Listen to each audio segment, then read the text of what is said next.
Hello, welcome to Ageless Ambitions. My name is Rita Robinson and I'm your host of this podcast. I really want to thank each one of you for taking the time to look at it, and we also want you to comment in the comment section of YouTube, so please do that. This podcast is about a specific group of people. These people sometimes are called elderly, sometimes they're called old people, sometimes senior citizens, but I call them people doing wonderful things, living their best life and staying relevant. And today we have an amazing lady here that's going to tell you a lot about her background, because she is pretty special. And I know it'll be motivating to each one of you. Her name is Miss Velma Villegas. Villegas. I'm sorry, Velma Villegas. And she's going to tell you about herself, tell you what's going on in her life. And one of the things that I am so excited about, this beautiful lady is in the category of the big age, but I'm going to let her tell you what her big age is, because I'm still in awe about that. So without any further ado, ladies and gentlemen, I would like for you to meet Miss Velma. Velma, come on in.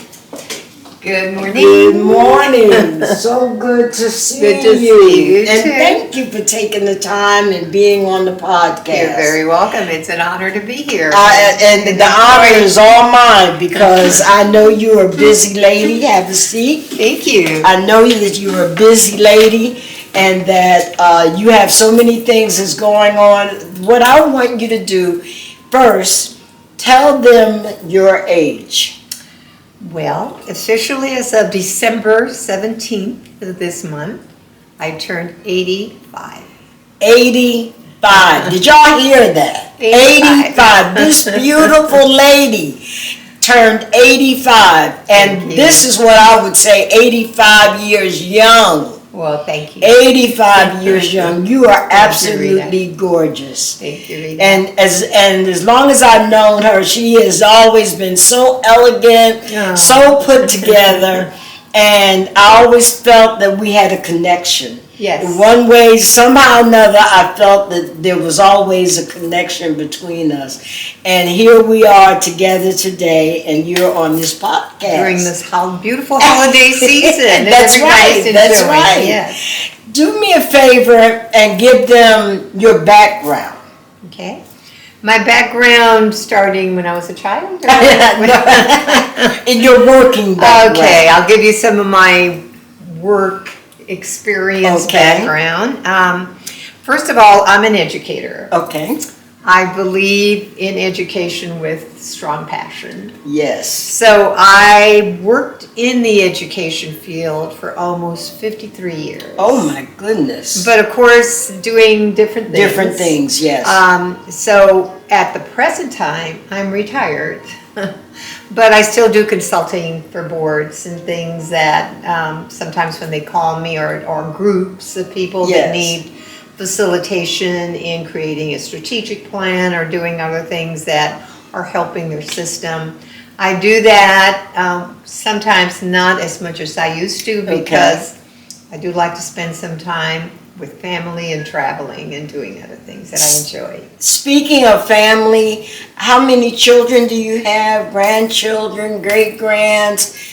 Let me hear about that. Okay, so I have two kids. Okay. They're adults, married with kids, and I have 4 grandkids. Oh, nice. And I have 5 great-grandkids. Great-grands. Yes. Very nice. Great-grandkids. Very nice. Yeah. Great-grands. And so that's why I'm truly passionate about education, because I think every child deserves a great teacher. Yes. And every school deserves a great leader. Yes. And every system deserves a great superintendent. Okay. So I really feel like, having had the experience in each of those areas, has really enriched my life. And it's probably been my strongest passion because of the connection with people and children and adults and teachers and people whom I've come to learn from and do wonderful things with in education. So. And how do you think your passion touched the lives of others? Well, I'm hoping that that's my wish. Okay. That my passion was in inspiring others to become great teachers. Okay. I did a lot of work in the university in teacher preparation, preparing others to be great teachers. Also in my line of work, because I was involved in public school systems in different capacities, I always saw that how important it was for schools to have great leaders. Yes. So I had the honor of being involved in the whole leadership preparation program in preparing school leaders, especially principals and superintendents. So I feel very, very good about that because I think we are who we are today because of those educators. Yes. And those school leaders totally agree with who that. believed in us. Yes. Having grown up in a segregated school system, in a small community, but it was segregated, you know, Yes. where you had all the Mexican kids, and I was a Mexican kid. Okay. In one system, you had the black students in another little system, and then Yes. you had all the white folks in another system. Yeah. So it was a segregated system, but the teachers who were there in my system That's what I was hoping you and the would school say. leaders who were there believed in us so strongly. Yes. It didn't matter the color. Yes, it didn't matter the and ethnicity. they always encouraged you to reach your potential. Yes. So I think that's what inspired me, and I'm hoping that's what I've done in my work. Okay. Is inspire others to become great at what they do. Yes. And because of that, I've had the opportunity to develop a lot of school leaders. They were my mentees when I was involved in that business, and also superintendents when I was Okay. involved in that career as well. So I just feel really blessed Yes. that God has given me that kind of passion to grow up with. Yeah. Oh, yeah. And the love for children that I can now contribute in that way. And not to say that there are not teachers or educators out here that feel that way, because I'm sure there are. Many, many. But it's just different. Yeah, It's just a little different than what we call old school days. Yes. You It know, is different. old school, your teacher was your mother. Yes. When you were at school. Yes. And that is totally different today. Yes. Totally different. The behavior is different today than it was. We respected our leaders. We respected our teachers. We didn't want our teacher to call home. Right. Definitely No, not. that was Definitely because you know not. you get it at school and at home. And at home. That's exactly Yes. right. And like my parents, I remember my father, he always said, if you need a tutor, if you need someone to help you, I'll get you that. But don't ever let them call me and tell me you don't know how to behave. Right. Right. That was drilled in us. I know. Because we represented the family, we represented our personal system. So, And they but- made it very clear that if you're punished at school, you will be punished at home too. That's right. That's So exactly we knew right. we had a double whammy. Double if we needed- whammy. Yes, indeed. when that would happen, yes. What would you? I heard you say that you're a counselor. A consultant now. What would you feel? What made you become consulting? I know you retired. What age did you retire? I was already 76. 76. when I Yes. retired. Yes. But then I went to work for the university that's where I did their teacher preparation program and their school leadership program. Okay. I had done some of that when I lived in California. Okay. In California, it was more school leadership preparation. Here, it was both teacher prep and school leadership preparation. So even though I retired from the public school system in 2010, then I went to work for the A&M system and was there until 2016. Wow. And then from 2016 on, then I did some consulting for whether it could have been a school board, it might be an organization board or something, people who were trying to really line up their values and their beliefs and their strategic plans towards what they want to see happen within their system or their organization. That's amazing. What would you say, from what you remember in teaching, what type of impact from you that you felt touched the children, touched the parents? What do you feel your impact on them were? Well, I'm hoping that my impact was one of making sure that they had everything they needed within the environment they were being taught. Yes. A good building, the kind of supplies they needed, the kind of equipment the teachers needed, the size of the classroom so that the teacher could manage the students. In terms of numbers, making sure it wasn't so many that they couldn't get to all of them. They couldn't get to each child, yes. So I think in that way, I was able to provide that. I think education is a profession of service. Okay, I can see that. More than anything else. Because you're there working with not just a school system, you work with the whole community. Yes, that's true. That is a statement and a half. Yes. You work with the community. You work with all the parents and the families and the organizations and the churches and everybody. And one of the things I did do was bring in clergy to help me with especially children who were troubled and needed that kind of support and guidance. In having the clergy help with supporting those young people who needed that kind of guidance and support or just being there, providing a service that everybody in the community can provide some kind of service. I couldn't do it by myself. No, that's not but possible. I can especially with all the things that you were accountable for. Yes. Yeah, so superintendent, you're responsible for the whole enchilada, like they say in Spanish. So yeah, I really feel that sometimes, we look at professions and we don't realize how service-oriented they are. Yes. And I do feel that in education, just like in medicine and other fields like that, there's a great amount of service that's given to your community.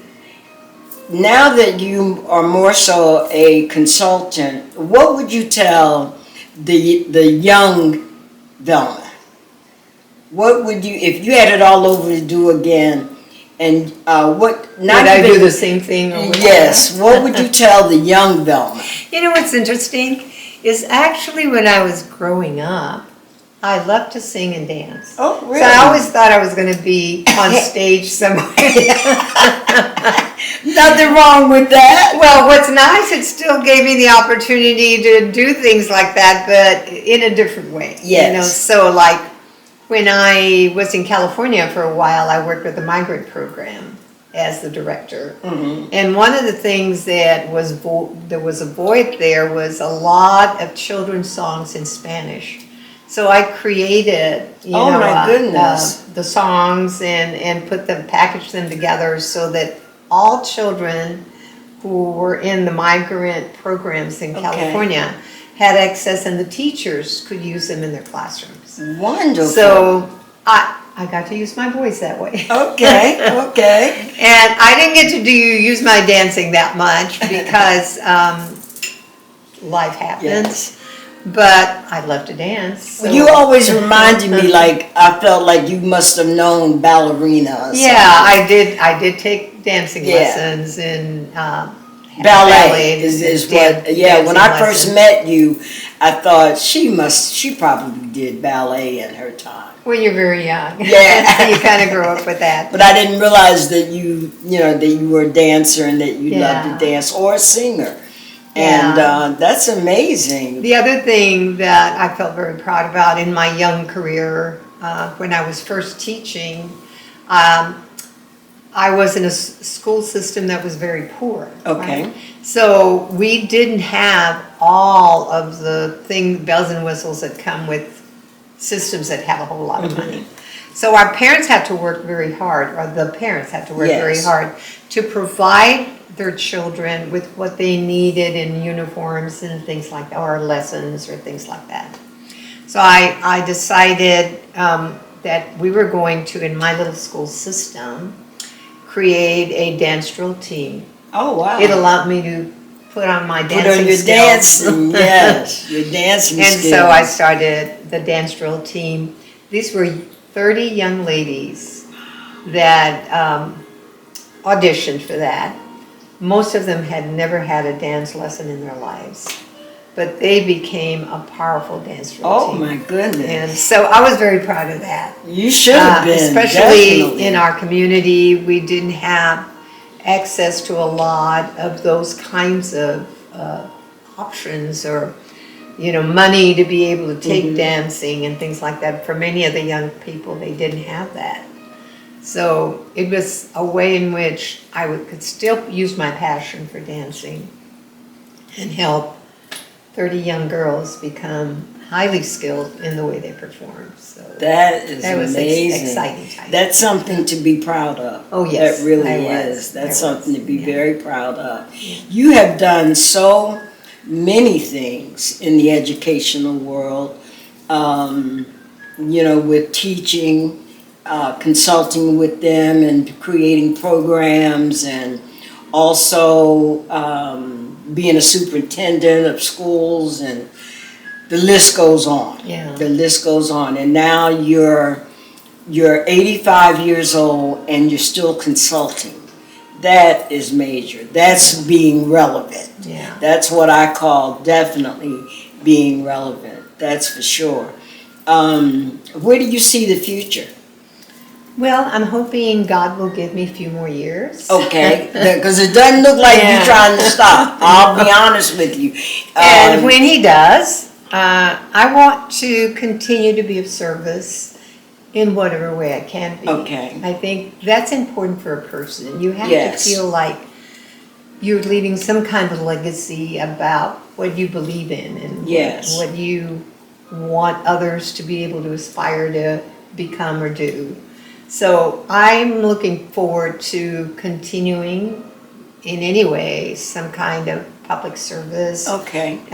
In whatever capacity that may be. But I also want to do personal things like traveling, which I'm trying to do a lot of. And really, same here. That's what I'm trying to do more of, traveling, because there's a big world out there. Yes. There's a very big world. And when we were younger, I'm not your age, I'm 74, but I have a mindset of about 40, I would think. Yes. My body tells me different. So does mine. I wake up some days and it's like, I'm going to go do this and that, and I'm going to stop over here, and I'm going to go to the mall, I'm going to go by and have lunch with, and I name all these things, and my body says, Rita, it's a great idea. You go ahead, but I'm going to be right here when you come back. Yeah. So. Yes. Well, I think that the main thing is that I've learned, because even though my life has been rich because of God's blessings, yes, God has I've been had my very, challenges in yes. other ways. I was a single mom at a younger age, about 40 something, and I still managed to take care of my kids, yes. and continue to be successful with my career, receive my doctorate, and yes. be really focused on how I could make their lives better and my life better through service and doing things I love. Mm-hmm. So I feel blessed. that way. You have been blessed. The other thing is the challenge of having gone through cancer and Yes. God blessing me by surviving And it survived it. being a survivor of that. Yes. I feel so blessed Yes. for that. It is obvious you've had the favor of God Yes. through all of what you've done. Yes. That makes the difference. That makes the difference, and especially also being a survivor of cancer, I know what that's like, and it's not an easy journey. No, it's not an and easy journey. that's what I pray God every day, because I want to be able to make sure that I stay the positive course. Mm-hmm. But it's so much that I want to cover, and you've covered amazing information, Ms. Velma. That has been wonderful. If you were to leave everyone with anything that positive or from your passion, what would you tell our audience? I would probably want to say to you that every day is a new day, and every day is a startup day. So whatever is in your heart that you really desire to become or do or provide, others with, that you should get up and go at it. Just do it. That's right. Because I think it's like that Nike sign, just do it. Just do it. Just do it. And what I have found is, even if you're scared, do it scared. Do it scared. Do it but scared. do it. But do it. That's right. I think you need to make sure, if you're young, you need to follow that dream. You need to not give it up. That's right. It may take a little longer, but stay connected to God, stay connected to your dream, and you're going to get there. You'll get there. One step at a time, one day at a time. One day at a time. Everything is not God's timing, but when you put your dream, your goal, your desire in His hand, He will pull it all together. Absolutely. For you. And it's obviously that He's done that for you.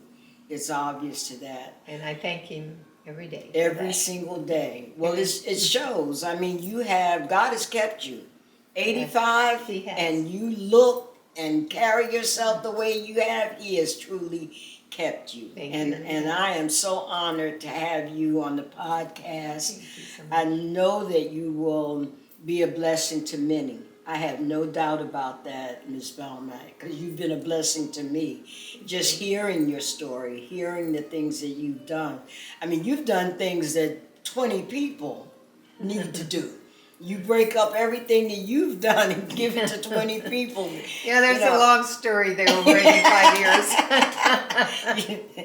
I can only imagine, but you've done some wonderful things, and I know the children's lives that you've touched, the parents' lives that you've touched, they have to be amazing. They have to be. I have no doubt. And in your family, I know you're a star. So Yeah, well, I love my family. I know you do. Family, so. I know your family, and they're lovable.